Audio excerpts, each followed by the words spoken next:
Good afternoon. Welcome to our Illinois Professional Development Network webinar this afternoon. I'm Anita Kerr with the Central Illinois Adult Education Service Center, and my colleague Amber Fornacieri is with us. And Sarah Goldammer is on the line with us too, and we'll be with you today for this next hour while we talk about best practices for using a learning management system, part 2. So if you were with us last week, we started this session and just had so much to talk about that we decided to roll it over to this week and do a part 2. So what we're going to talk about today is targeting for instructors who have a learning management system at their program and will be probably using it if they're not already using it. And we'll be talking about the best practices for instruction around those learning management systems. Now, like I said, we started this discussion last week, so there is a part 1, and I'll show you where to get that webinar recording here shortly. And today in part 2, we'll continue that discussion. So I do want to say, though, if you're a teacher out there and you're thinking, well, my program doesn't have a learning management system, but I still want to learn about teaching distance learning, teaching at a distance, that's great. You're more than welcome. A lot of the things we're going to discuss today can be used any way you're going to be teaching an online class, whether in a learning management system or outside of it. So no problems. You're welcome, and you're going to get some good information today either way. So this is who we are, the Illinois PD Network. I do want to tell you just very, very quickly that we're in this GoToWebinar platform today. Everyone is muted. Just as a housekeeping tip, you should hear audio and see the screen. If you're having technical difficulties along the way, you certainly can exit the platform and use the email that you got for the registration with the joining link. You can rejoin the webinar. That's probably your best bet if you're having any technical difficulties.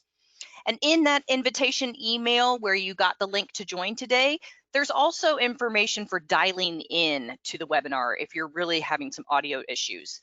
And also in the chat today, you should see the information for dialing in on your phone as well that Sarah has entered for us. So just a couple of options for you if you're having difficulties. I do want to tell you that you can put any questions that you have today in the question box. That is there with intent for you to engage with us, to chat with us. And Amber and Sarah and I will all be monitoring that question box and trying to get questions answered for you today. And I do want to also say up front that we are recording this webinar, and it will be archived on the Excellence in Adult Ed website for you to access later. So feel free to follow along, enjoy, but then if you want to reference anything later, I'll show you at the end where to find that archived webinar. There's that website right there, excellenceinadulted.com. This is a little image that shows you that the PD network here in Illinois has been here to support you all along, and particularly in this maybe a little trying time where you're transitioning to doing some new things in your program, some new ways to instruct. We're here to support you even more at this point. So keep apprised of all upcoming distance learning opportunities, all PD that's out there, as well as the PD that has happened recently, again, that's recorded and archived. You can access it right there on that website. Just watch for the distance learning tab. You can also join us, follow us on Facebook and Instagram. There's our code that you can follow us by, Illinois AdEdPDN, and we'd love to have you following us on social media. That way you can stay apprised of everything we're doing, and we'd love to have you with us in future opportunities. All right, so let's jump in by talking about how using a learning management system, teaching at a distance is very possibly new territory for most of us. We are going to talk today about best practices for online teaching within a learning management system. And this is particularly important as many of you are starting to think about teaching at a distance, maybe for the very first time in your program. And so as you're feeling overwhelmed by this possibility, maybe as you're feeling excited by this challenge of teaching online, we want to step in kind of right now at the beginning and layer in some experiences, some knowledge, some tools that you can rely on to make your at a distance instruction as great as it can be. So that's our goal. And one of the things we want to encourage you to think about is to think about that high quality instruction that you have as a standard for yourself as a teacher in general.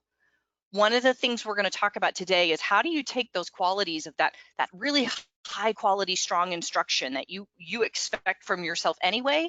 How do we translate that into an online learning platform? How do we make sure that our quality instruction is still in place when we're teaching at a distance? And that can be a real challenge. So that's kind of going to be our focus today.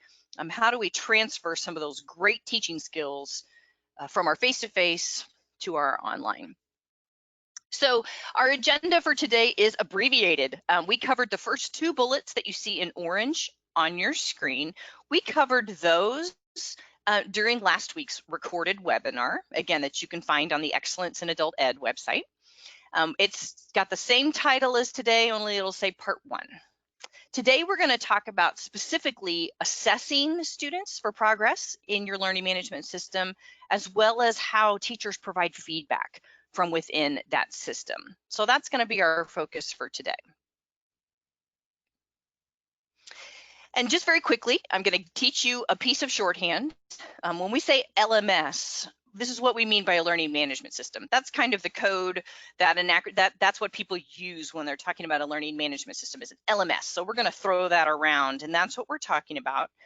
And today we're going to be talking again about the presentation of strategies for you to be teaching within an LMS. We're not going to be teaching you how to use a specific LMS, okay?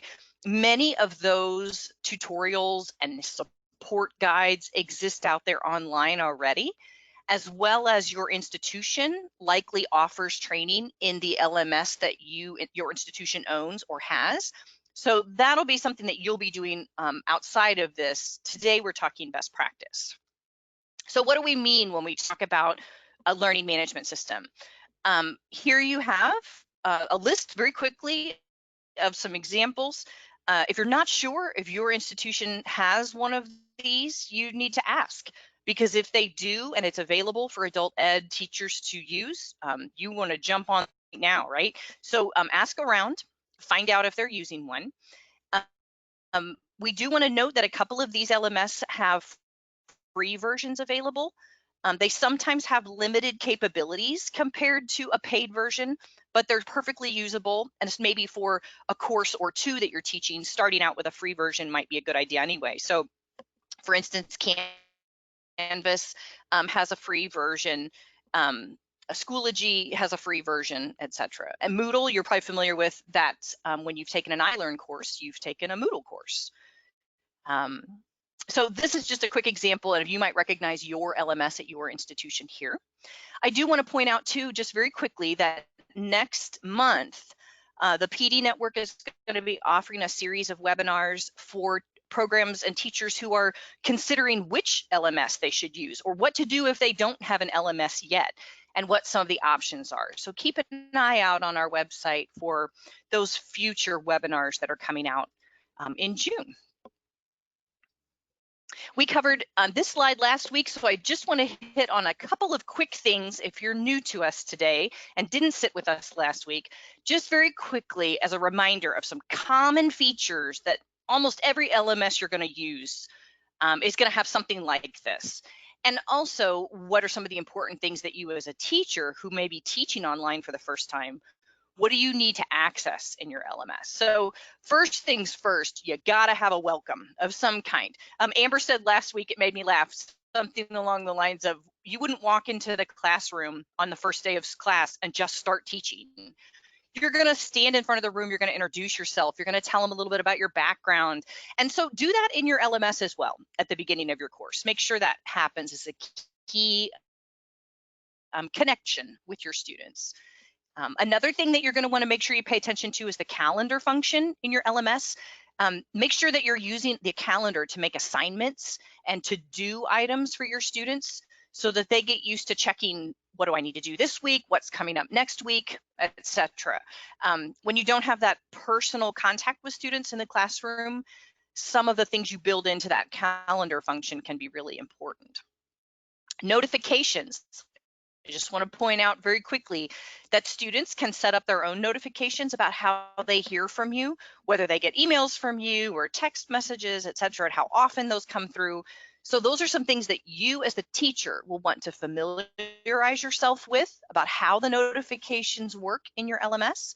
And then you're going to want to teach your students how to control those on their end as well. So you do the homework first, and then you pass on that knowledge to the students. They won't know how to use your LMS instinctively for the most part, unless they've had a course in there before. If they're new to that LMS, they're going to need to be taught. And so that'll be part of our role as we're getting students used to working in an online class, right?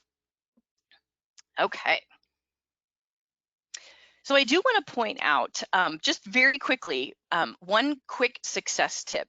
And I mentioned this earlier, but I really want to spend just a second emphasizing this, and then I'm going to turn it over to Amber. But look at the sentence on the screen here.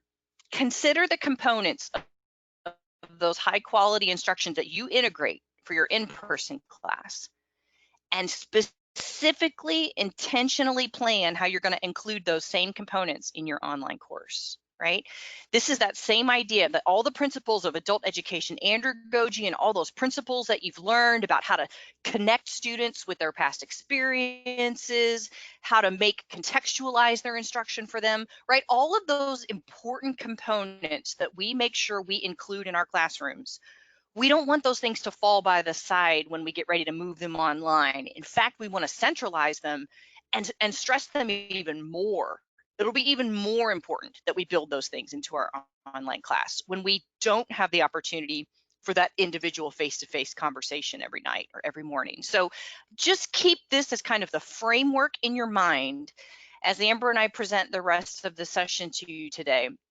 And I maybe would just encourage you, if in the question box, if you want to just type a couple of ideas that you've got, or maybe one of the most important parts of what you consider high quality instruction that you would want to make sure gets translated over into an online class, maybe throw it there in the question box and we can just see it.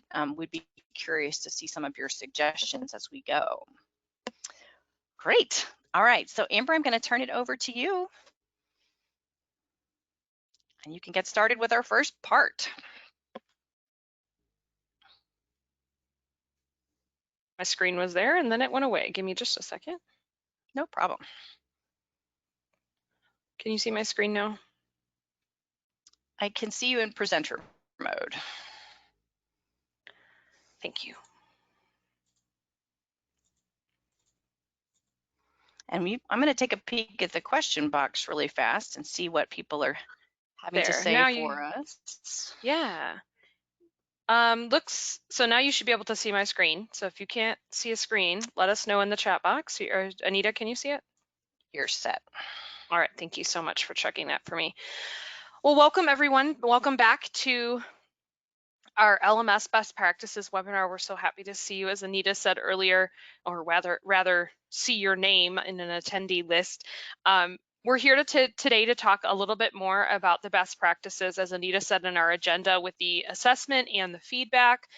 We encourage you to go back and look at part 1 if you're interested in engagement tools or discussion boards, because that was a really lively webinar, and we were so excited to present that to you and excited that you wanted more. So I'm going to talk a little bit about assessment, and our first area of discussion today for effective LMS use is assessment. How should I measure student progress in an online course? And some of this may be left up to you as the instructor, and some of this may be left up to your administrator, or might be brought down from the administrator or your program. In adult education, we are accountable for our measurable skill gains, right? Our MSGs, which is how we report that we're servicing our students.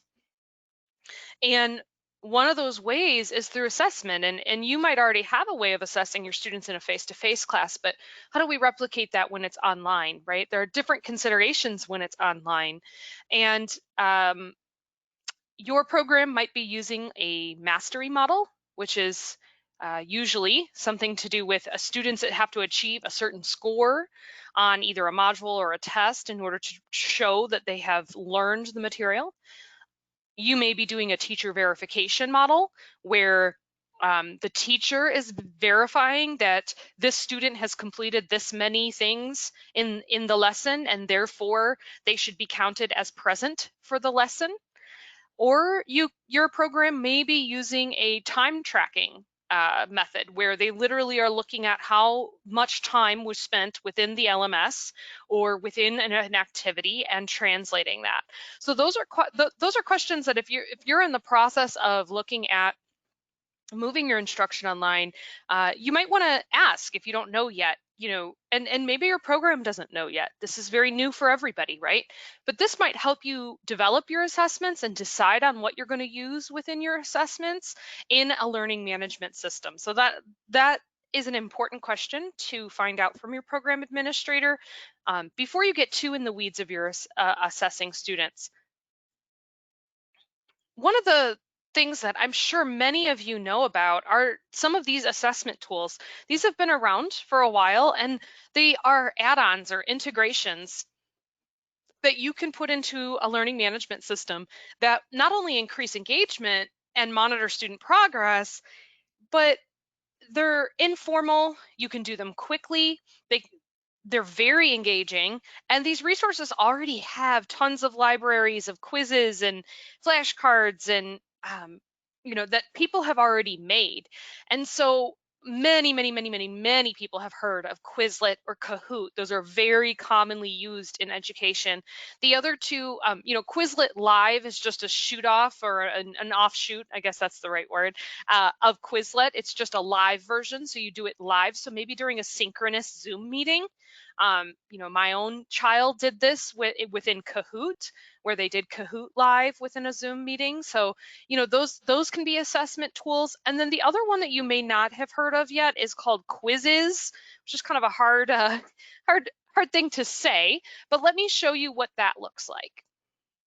So this is an example of what Quizzes looks like. And here you can see on the left, you can find a quiz. Again, there's a library of different quizzes already available. You can develop your own. You can have reports, classes, collections. Let me grab my little, oh, there we go, my little spotlight tool.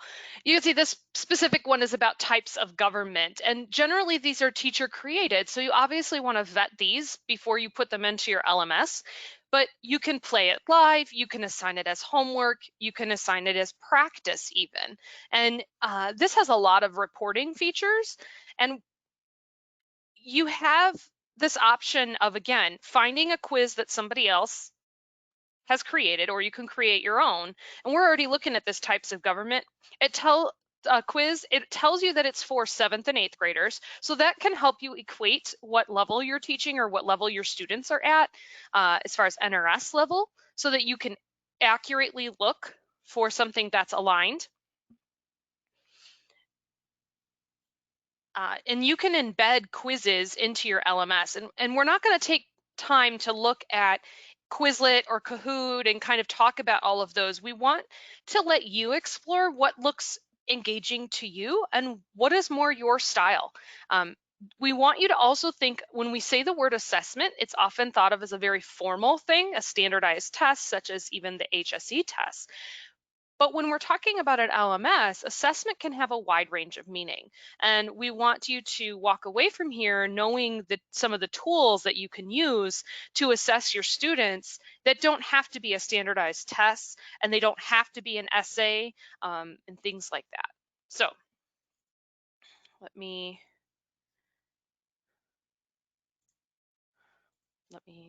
there we go.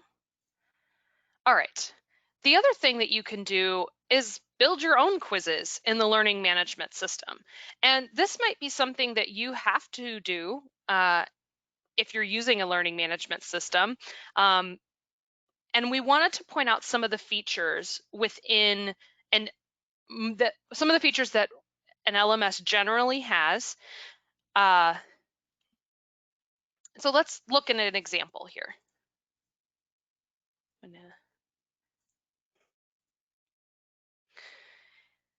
This is an example from one of our professional development courses, actually. We use Canvas for our professional development courses. We also, Anita and I, have experience using Moodle, and some of the same features are in each of them. When we made the transition from one LMS to another, it was simply finding the settings and where were they and what did they call them in that LMS. So even if your LMS doesn't call it a quiz, they call it a learning check or they call it an assessment.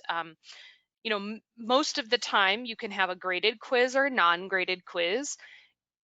You want to put it into a group, right? Like, is it an assignment? Is it part of a practice? Is it part of a group project category here? And then there's a lot of different options. And just like if you're familiar, I think of Zoom as being the ultimate customization web conferencing service, where there's so many settings that you can put into Zoom. There are many settings within an LMS that help you to create assessments or quizzes in a way that is best for you and for your students. For instance, you can choose to shuffle the answers so that you know, to help avoid students not doing their own work, right? Or to help them not rely on their own brain and not memorization of CCCBBA, you know? Also, you can create a time limit in most LMSs. Allow multiple attempts. This is something you might want to think about. Are you going to let them take it more than one time, or do you just want that first one? How many attempts are they allowed, and which quiz score are you going to keep regardless? Are you going to keep the highest one, or are you going to keep the last one? So lots of choice here with using a quiz within a learning management system. There's also usually an option for when can students see feedback? Can they see it right away when they answer one question, whether it's right or wrong? Can they see it after the entire quiz is done? And when do you want them to see it? Maybe they're going to take a quiz, but you don't want them to see their answers until the end of the week, or I'm sorry, their grade or their feedback until the end of the week. Lots of choices here within Canvas, and as I said before, within every LMS, these are common features that you'll come across. Some other common features are types of questions. Many people think, and when I hear them talking about question types, they think that they're pigeonholed into this idea of just multiple choice. And I would say that that's an incorrect or a false statement. This is a sample quiz in Canvas, and notice there's an option to provide instant feedback. So if a student selects the correct answer, they see your comment, which could be anything from correct to amazing or great job or keep going. And then also if they select the wrong answer, they get a little bit of feedback right away. So they know they're not on the right track or they are on the right track. There's no guessing there, right? It's almost as if you're there saying, yeah, that's right, keep going.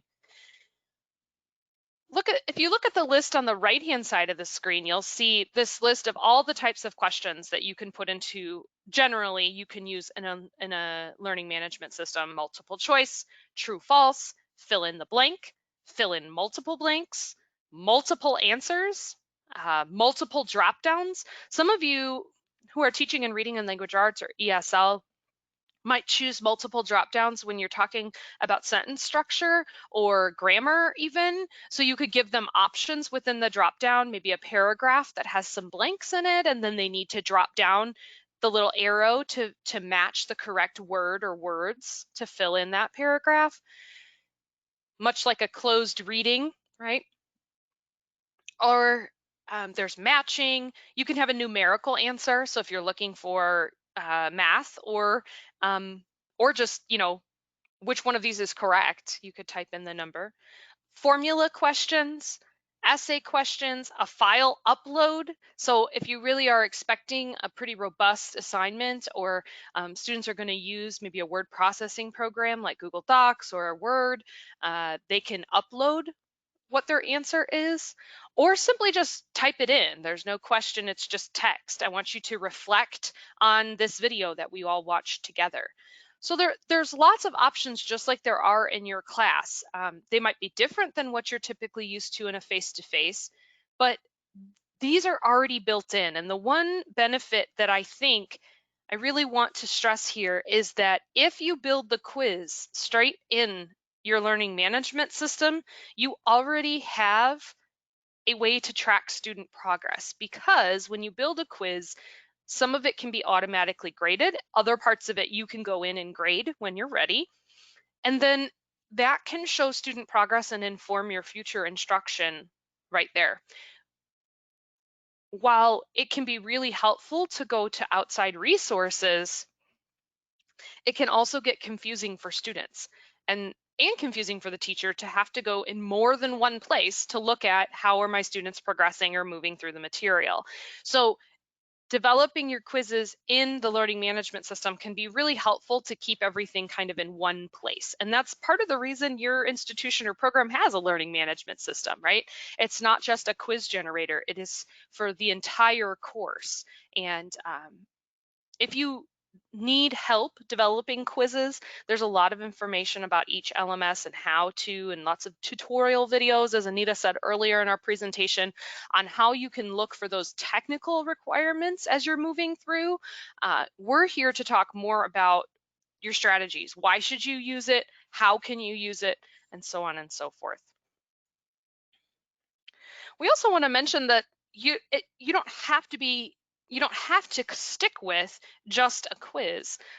There's still those genuine, real life contextual assessments that you can use within a learning management system, and maybe even more of a collaborative environment if you know how to give students direction and set up the LMS. So some options here: students can create a slide presentation.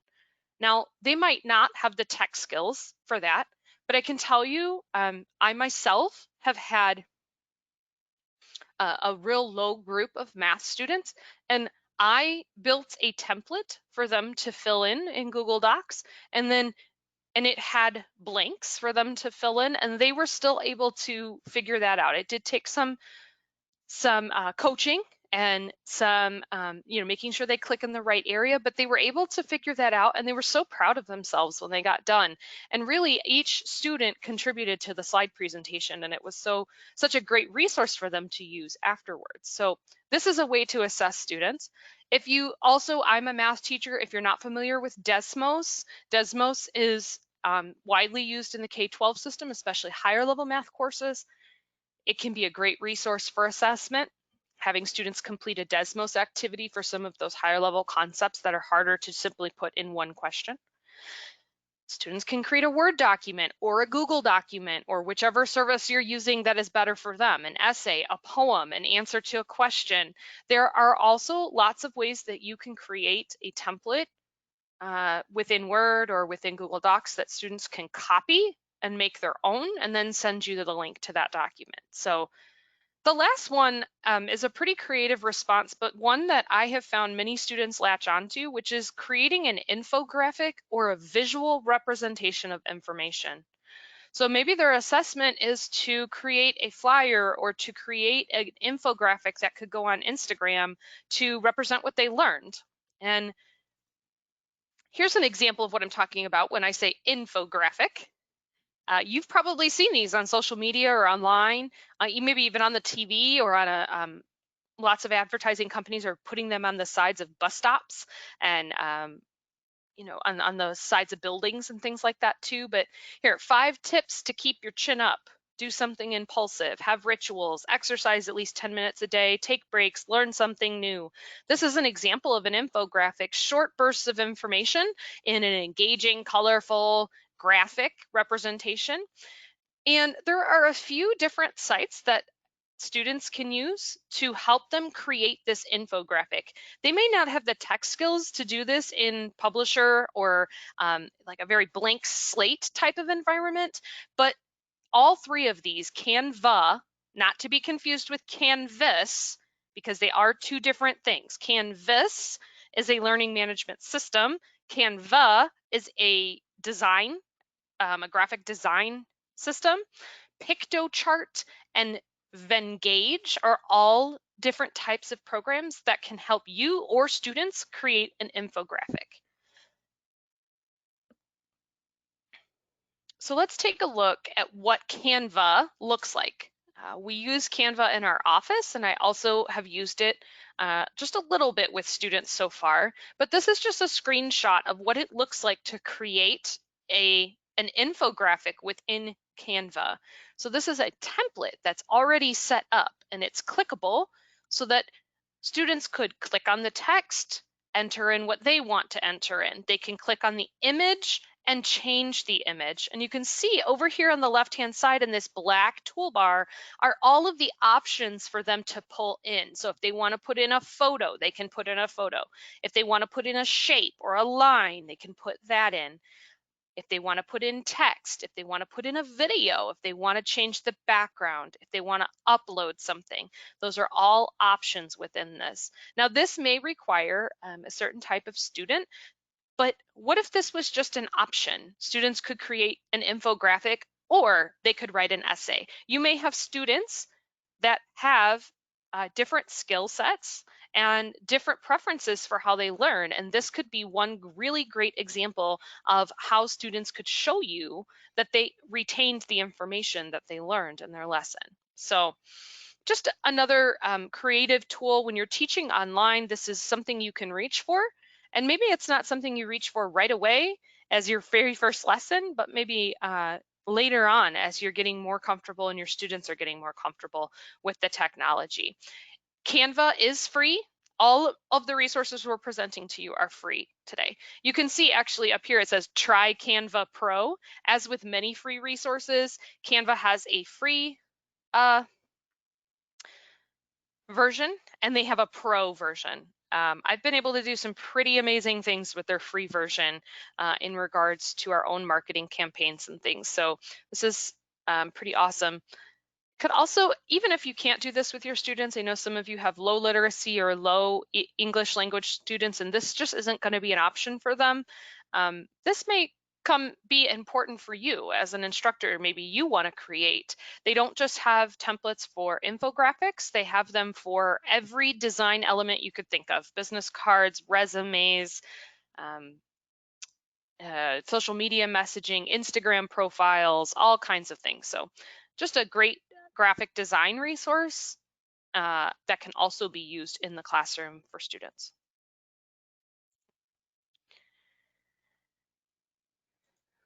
All right, I'm going to let Anita talk to you a little bit about feedback. Are there any questions that we need to address, Anita?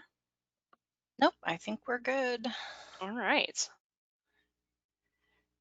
Okay, so I just want to touch base real fast about one thing before we jump in here, which is exactly what Amber was just discussing about these alternative assessment methods. I sat through the Universal Design for Learning webinars a couple weeks ago that were available, and this is what it made me think of when Amber was talking about you have these creative students, the ones who really want to think about alternative ways to show you what they know. Some of these alternative assessments are really great. You think about how boring it can be to keep taking multiple choice quizzes over and over and over again. You don't want to do that as a learner, and your students don't either. So I just would encourage you strongly to think about ways that you can shake it up a little bit in terms of the way you're going to assess progress. And the other thing I would just say, other than Universal Design for Learning, another strength is that many of the college and career readiness standards we're supposed to be aiming for in our classrooms, they're more rigorous than just a multiple choice or a true false can achieve. And so some of these alternative methods for synthesizing information or presenting information differently could help you reach those standards. So I just would encourage you to take a look at some of those options that Amber gave you and explore them.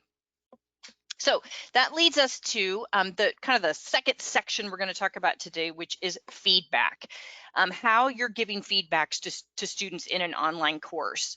In other words, when and how should students be hearing from me as the teacher?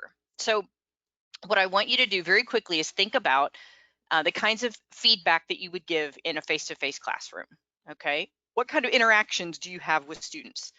How many of them are formal, where you write a comment on somebody's paper or you give them a grade on a note, on a note paper and hand it back to them?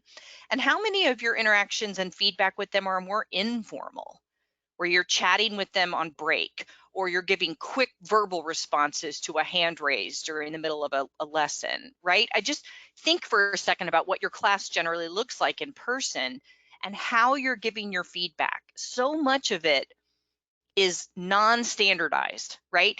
Students are getting feedback from you through verbal words, through nonverbal cues, all kinds of options. So I want you to be broad-minded when we talk about feedback and think about lots of different kinds of feedback that you're getting and giving. So our task in an online course is to establish good feedback habits that replicate as best we can that type of ongoing useful feedback that we give in person to our students. So I want to show you very quickly this quote that I really like from Pat Summitt, who is a college basketball coach, the winningest college basketball coach in history. She said, in the absence of feedback, people will fill in the blanks with a negative.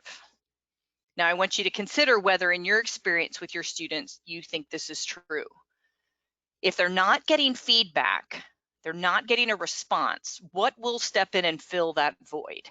Negative thoughts, negative memories of experiences they had in other schooling, negative self-talk, right?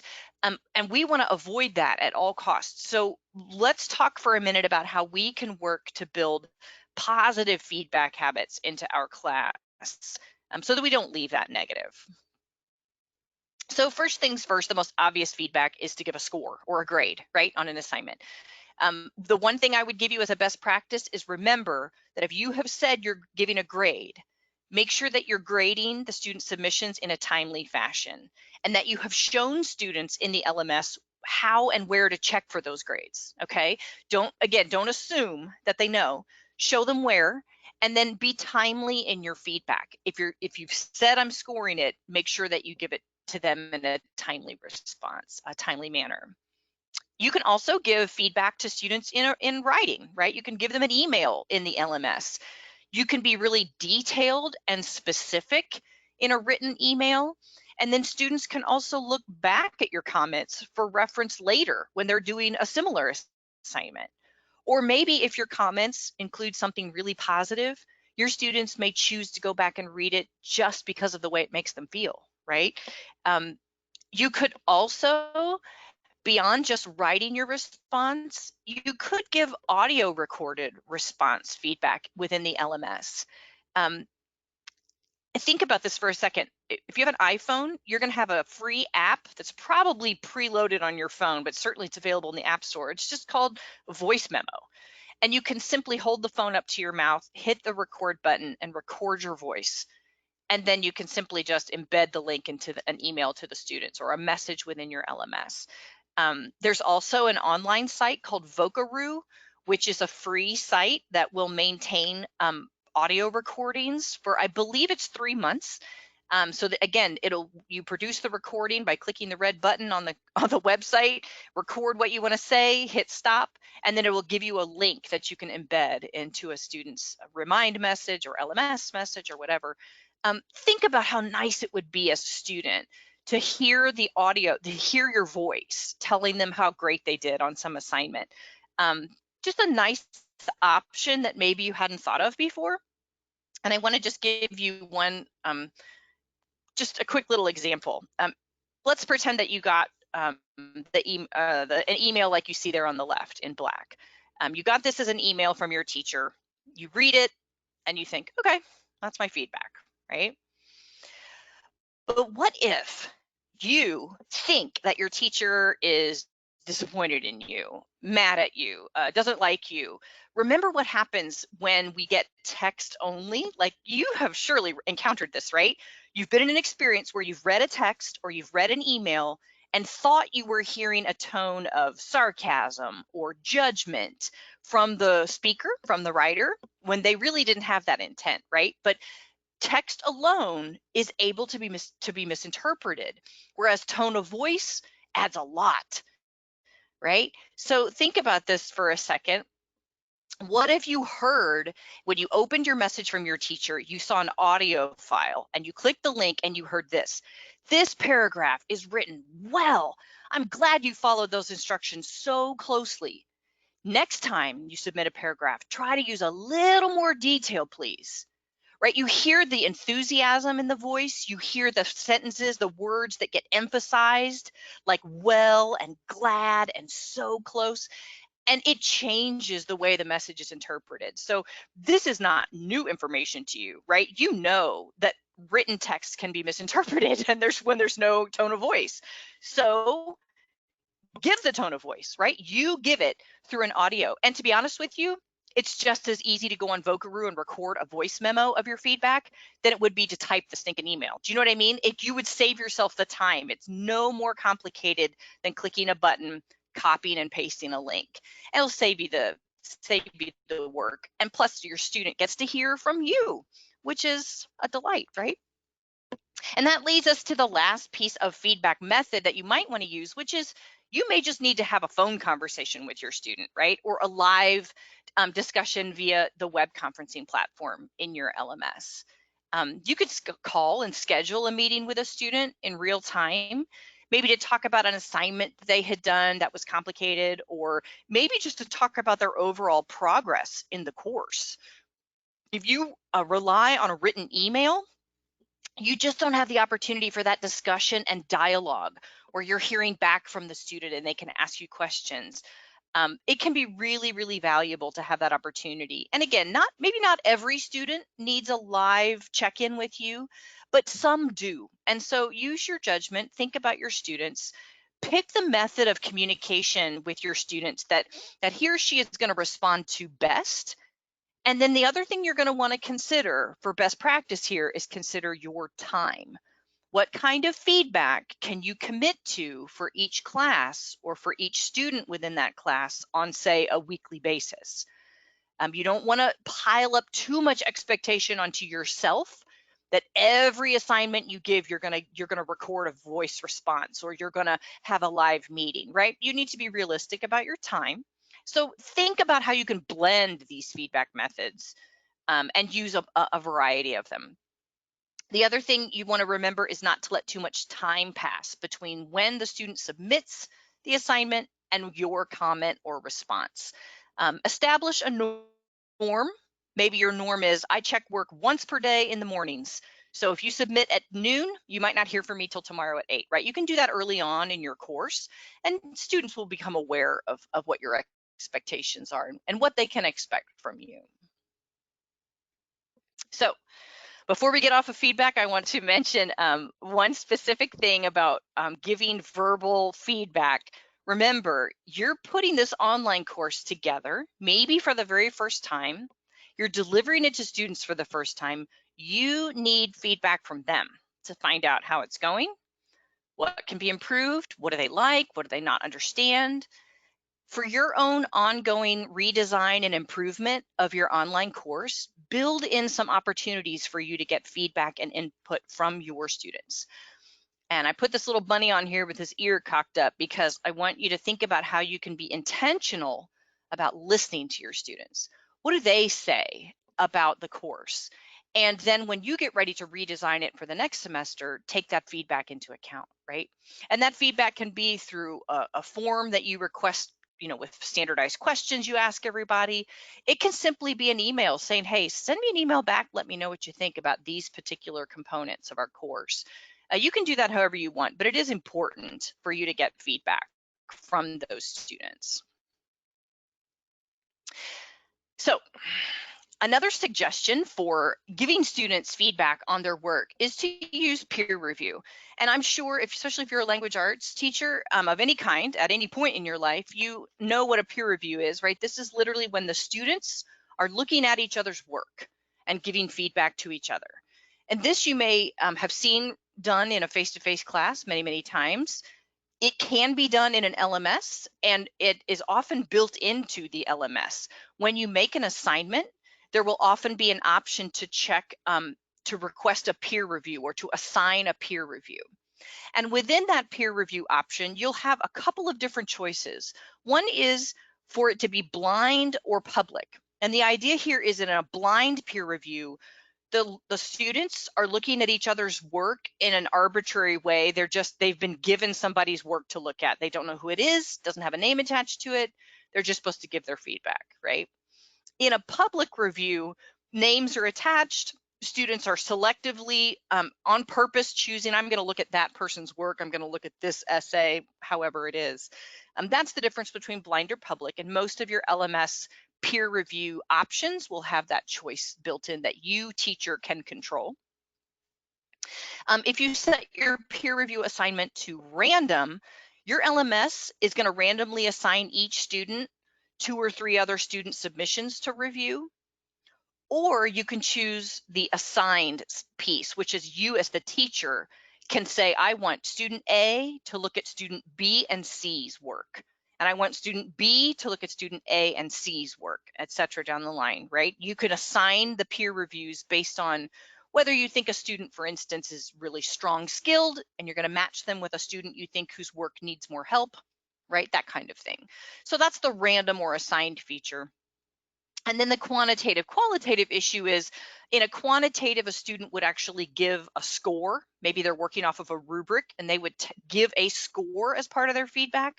Whereas in a qualitative peer review, the student's usually simply writing comments about what they noted about the work, what they think could be revised, etc. Peer review has a lot of benefits. It can be a challenge, even in a face-to-face setting, to do peer review. But I will tell you, you always want to set good parameters for peer review, right? To explain to your students what it is, what they're expected to do. You don't want to just say, make comments on your peers' work. You're going to tell them exactly what kind of comments you want them to make, maybe even model it for them. And that sort of preparation will make that peer review more valuable to you as a process. And I would say too, the other thing you'll want to consider as a best practice is, do I want to make an assignment just reviewed by peers? Or is it that plus me as the teacher, I'm going to grade it as well? And so just think about those factors and how you want to build that into your course. Another feedback component that I want to touch on very quickly is this issue of a rubric. I know that you know what they are, but I want to let you know that within an LMS, almost every LMS you're going to encounter will have an opportunity for you to build a rubric within the assignment. Okay, so let's say you have this types of government lesson you're doing in your social studies class, and you've got that quizzes about government, you've got a couple of texts they're reading, you have several things you're doing, but then as a culminating assignment, maybe you're having them, I don't know, maybe they're making an infographic about the types of government, and you've given them Canva, you've told them to go do. You set them loose with just the instructions, and oftentimes students will get lost, right? You'll have those questions back. I don't understand what you want us to do. A rubric can be really, really valuable for lots of reasons. It can articulate your expectations and it can lay out how you're going to score it, right? Both of those things happen with a rubric. And most of the time, your LMS will have as an option when you create the assignment, maybe down below or to the side, you'll see an option to add or create a rubric. And you get to create your own. So as you see the one on the screen, you'll notice there's a category that has these 4 categories of what's going to be graded. And then across the top, you see the numeric ratings and the criteria that are going to be evaluated. Well, guess what? Inside your LMS, you get to make the categories, whatever you need them to be, and you can create the criteria and what the ratings are going to be. So think about it. A student would know from your rubric right inside of the LMS, right underneath or right next to their assignment, they can see exactly what your expectations are and how they're going to be graded. That's the value of a rubric. And if it's important in a face-to-face class to have a rubric for some assignments, imagine how much more important it is in an online class where they need maybe more guidance from you, because some students don't take instruction well when it's just written out. Sometimes they need to hear it repeatedly. So a rubric can be that other way to hear the expectations. Another suggestion, most LMSs, again, if you create a rubric once, you can name it something specific and you can save it. And then when you're in another assignment, maybe later in the next module or your next week, and you open to create another rubric, you'll often be able to see right there, what other rubrics have I already built, and do I want to use one of my existing rubrics? Think about the advantage of using the same rubric every time you have a writing assignment or every time you have an infographic. Students get used to it. They know exactly what you expect. And those who can't ask you in-person questions or who are less likely to ask you an emailed question, they can go straight to that rubric to know what to expect before they start, right? There's a lot of value there. The other thing I would say, just as a good best practice suggestion, don't be afraid if you can figure out what you're doing in the LMS and you've got that rubric thing down. Maybe for a future assignment, let your students help you build the rubric. Let them have feedback for what the criteria should be for how something is graded, right? You set that rubric up communally, and then you know they're invested in what they need to be doing next. And it lets you talk about the language that's in the criteria. You build a shared vocabulary around it. There's a lot of value in that kind of activity. So let's talk about communication in general, just for a second. I want to encourage you to think about frequent check-ins with your class as a whole, announcements that go out to everybody, posts on a discussion board that go to everybody, emails that go to everybody, and then also frequent check-ins with individuals. Who needs that email that comes to them with their name in it, with their specific shaped content of that email that's just between you and that student? Both are important.